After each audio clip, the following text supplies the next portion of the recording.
pagi, siang, sore, malam berbuat dosa, pagi, siang, sore, malam berbuat maksiat, kemaksiatan di mana-mana, kemungkaran di mana-mana, merajalela, orang-orang meninggalkan ketaatan dan melakukan kemaksiatan, saudara-saudara. Maka ya jangan heran Allah berikan bencana, Allah berikan musibah, gempa bumi di sana, gempa bumi di sini, Allah berikan tanah longsor, Allah berikan tsunami, Allah berikan kebakaran. Itu semua berkat perbuatan-perbuatan dosa dan maksiat yang kita lakukan di muka buminya Allah Subhanahu wa taala. Saudara-saudara sekalian yang dimuliakan oleh Allah Subhanahu wa taala, di zaman Rasulullah pernah ada zilzal atau gempa bumi.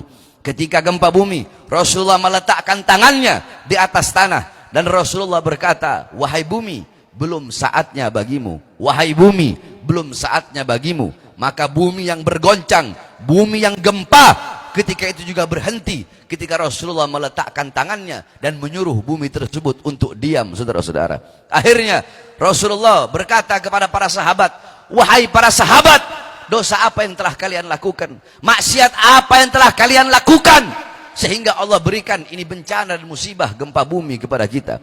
Kemudian di zaman Khalifah Sayyidina Umar ibn Abdul Aziz pernah juga dilanda gempa bumi. Ketika itu beliau kirimkan surat kepada para gubernur-gubernur yang isinya, "Wahai para gubernur, perbuatan dosa dan maksiat apa yang kalian lakukan sehingga Allah berikan gempa bumi kepada kita? Bertobatlah kalian, kembalilah kalian kepada Allah dan keluarkan harta kalian di jalan Allah untuk menolak datangnya segala macam bala, musibah dan bencana." Sayyidina Ka'ab ibn Malik radhiyallahu an pernah ditanya tentang gempa bumi. Apa jawab beliau? Tidaklah terjadi gempa bumi kecuali terlalu banyak hamba-hamba yang berbuat dosa di atas bumi sehingga bumi ketakutan. Karena bumi ketakutan, dia gemetar, takut kepada Allah. Karena gemetar itulah adanya gempa bumi, saudara-saudara.